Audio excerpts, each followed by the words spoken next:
Praise the lord. ఈరోజు దేవుని వాగ్దానము, భూమి ఆకాశములను సృజించిన యెహోవా నామము వలననే మనకు సహాయము కలుగుచున్నది. కీర్తనల గ్రంథము 124వ కీర్తన 8వ వచనము. ప్రియ సహోదరి సహోదరులారా, ఈ కీర్తనను భక్తుడైనటువంటి దావీదు గారు రాశారు. ఇశ్రాయేలీలు శత్రువుల నుండి ప్రాణాలతో తప్పించుకున్నప్పుడు దేవుడు చేసినటువంటి మేలులను జ్ఞాపకము చేసుకుంటూ పాడినటువంటి కృతజ్ఞతా గీతం అండి. మన జీవితంలో కూడా అనేక కష్టాలు, సమస్యలు వచ్చినప్పుడు మనకి సహాయము ఎక్కడి నుండి వస్తుంది అనే ప్రశ్నకు ఈ వచనము మనకు చాలా కరెక్ట్ ఆన్సరు, అలాగే సరి అయినటువంటి సమాధానం ఇస్తుంది. ఆయన సామాన్యుడు కాదు. శూన్యములో నుండి భూమిని, ఆకాశమును, సమస్తాన్ని కేవలము తన నోటి మాట ద్వారా సృష్టించిన సర్వశక్తిమంతుడు. మరి అంత పెద్ద సృష్టిని ఏలుతున్న దేవునికి నీ జీవితంలో ఉన్న చిన్న లేదా పెద్ద సమస్యలను తీర్చటము అస్సలు కష్టం కాదు కదా. మరి బైబిల్లో దేవుని నామము ఆయన స్వభావమును, నమ్మకత్వమును సూచిస్తుంది. ఆయన నామమే బలమైన కోటగా ఉంది. మనుషుల సహాయము తాత్కాలికము, కానీ దేవుని నామమును నమ్ముకుంటే వచ్చే సహాయము శాశ్వతం ఉంటుంది. కీర్తనకర్త మనుషుల వైపు కాకుండా దేవుని వైపు చూశాడు. శత్రువులు లేదా సమస్యలు ఎంత బలముగా ఉన్నా సృష్టికర్త మన పక్షంన ఉన్నాడనే ధైర్యము మనకు ఉండాలి. కష్టకాలంలో లోకపు మార్గముల వైపు వెళ్లకుండా మోకరించి దేవుని నామమును పిలవటము అలవాటు చేసుకోవాలి. మన యొక్క సహాయము మనుషుల వల్ల కాదు, భూమి ఆకాశములను సృజించిన యెహోవా నామము వలననే కలుగుతున్నటువంటి సత్యమును గ్రహించాలండి. కనుక ఈరోజు నుండి మీ సమస్యల వైపు కాకుండా మనలను సృజించిన దేవుని వైపు చూద్దాము. ఒక సాధారణ వ్యక్తికి దేశ ప్రధానమంత్రి లేదా ముఖ్యమంత్రితో పరిచయం ఉంటే అతను ఎంత ధైర్యంగా ఉంటాడో ఆలోచించండి. లోకంలో కాస్త అధికారము ఉన్నవారికే అంత శక్తి ఉంటే మరి భూమి ఆకాశంలను, ఆ పాలకులను కూడా సృష్టించిన దేవుడు మనకి తోడుగా ఉంటే మనకి ఇంకెంత ధైర్యముగా ఉంటాము, ఎంత ధైర్యముగా ఉండగలము. కనుక మనుషుల సహాయము పరిమితము, కానీ సృష్టికర్త అయినటువంటి దేవుని సహాయానికి ఎలాంటి హద్దులు కూడా ఉండవు, లేవు. మన దగ్గర ఉన్న ఒక ఖరీదైనటువంటి ఫోన్ లేదా వాచ్ పాడైపోతే మనము దానిని రోడ్డు పక్కన ఉండే చిన్న దుకాణానికి తీసుకెళ్ళాం. దానిని తయారు చేసిన కంపెనీ సర్వీస్ సెంటర్కే తీసుకెళ్తాం. ఎందుకంటే దానిని తయారు చేసిన వారికే దాన్ని ఎలాగ బాగు చేయాలో తెలుస్తుంది. అలాగే మనల్ని, మన జీవితాలను సృష్టించినవాడు దేవుడే. కనుక మన జీవితము ముక్కలైపోయినప్పుడు లేదా సమస్యల్లో పడినప్పుడు సృష్టికర్త అయిన దేవుని దగ్గరకు వెళితేనే మనకు సరి అయినటువంటి పరిష్కారము, సహాయము దొరుకుతుంది.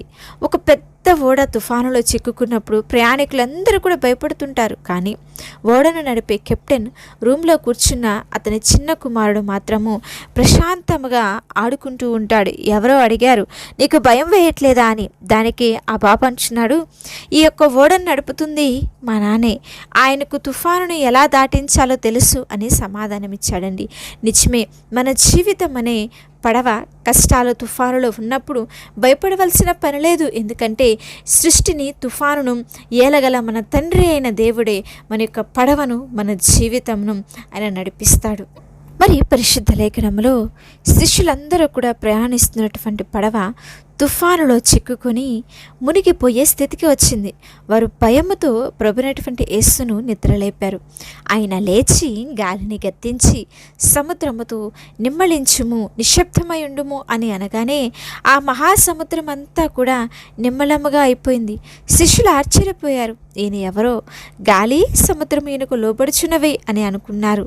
ప్రకృతిని, భూమి ఆకాశములను సృష్టించిన దేవుడు మన పడవలు, మన జీవితంలో ఉంటే ఎలాంటి తుఫానులైనా ఆయన ఒక్క మాటతో శాంతింపచేయగలడండి. సిరియా రాజు సైన్యము ఎలీషాను పట్టుకోవడానికి దోతాను పట్టణాన్ని చుట్టుముట్టింది. అది చూసి ఎలీషా పనివాడు భయపడిపోయాడు. అప్పుడు ఎలీషా తన పనివానితో, భయపడవద్దు, మన పక్షంలో ఉన్నవారు వారికంటే ఎక్కువగా ఉన్నారు అని చెప్పి ప్రార్థించాడు. అప్పుడు దేవుడు ఆ పనివాని కన్నులు తెరవగా ఎలీషా చుట్టూ అంట అగ్ని గుర్రాలు, అగ్ని రథాలు, దేవదూతల సైన్యము కనిపించాయి. లోకపు కంటికి శత్రు బలమే కనిపిస్తుంది, కానీ విశ్వాసపు కంటికి మనల్ని సృష్టించిన దేవుడు, మన చుట్టూ ఉంచినటువంటి పరలోక సహాయము, పరలోకపు కంచె కనిపిస్తుంది. కనుక ప్రియ సహోదరి సహోదరులారా, ఈరోజు మనం నేర్చుకున్నటువంటి శ్రేష్టమైనటువంటి సత్యము ఒకటే, మన సహాయము మనుషుల వల్ల, లోకపు అధికారము వలన లేదా మన సొంత తెలివితేటల వల్ల కలిగేది కాదు. భూమ్యాకాశములను సృజించిన యెహోవా నామము వలననే మనకు సహాయము కలుగుతుంది. దావీదు జీవితంలో గొల్యాతు లాంటి సమస్యలు వచ్చినప్పుడు దేవుడే సహాయము చేశాడు. ఆసా రాజు మీదకి లక్షల సైన్యము వచ్చినప్పుడు దేవుడే జయమిచ్చాడు. శిష్యుల పడవ తుఫానులో చిక్కుకున్నప్పుడు సృష్టికర్త అయిన యేసు ఒక్క మాటతో ఆ తుఫానును నిమ్మలపరిచాడు. అలాగే ఈరోజు మీ జీవితంలో ఎలాంటి తుఫాను ఎదురైనా, ఆర్థిక ఇబ్బందుల, అనారోగ్యమా, కుటుంబ సమస్యల, వేదనల భయపడవద్దు. లోకపు సహాయము కోసము దిక్కులు అరిగేలా చూడవద్దు. మిమ్మల్ని మీ చుట్టూ ఉన్నటువంటి సృష్టిని చేసిన దేవాది దేవుని వైపు చూడండి. ఆయన నామమును పిలవండి.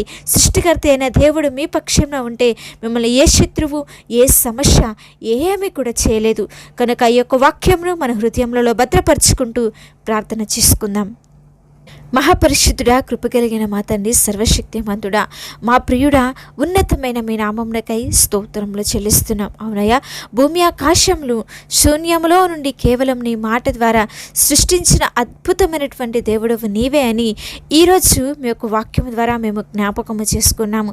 నీ వాక్యంలో జ్ఞాపకము చేసుకున్నటకు మీరు మాకు అనుగ్రహించిన కృపకై మీకు స్తోత్రములు ప్రభువా.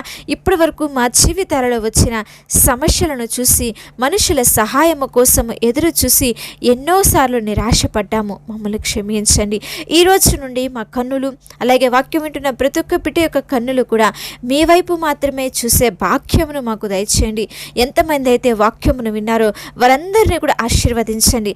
వారి జీవితాలలో, కుటుంబాలలో ఉన్నటువంటి కష్టాలనే తుఫానుల నుండి, గొలియాతు లాంటి సమస్యలన్నిటిలో నుండి కూడా యేసు నామములో విడుదల దయచేయమని ప్రార్థిస్తున్నాం.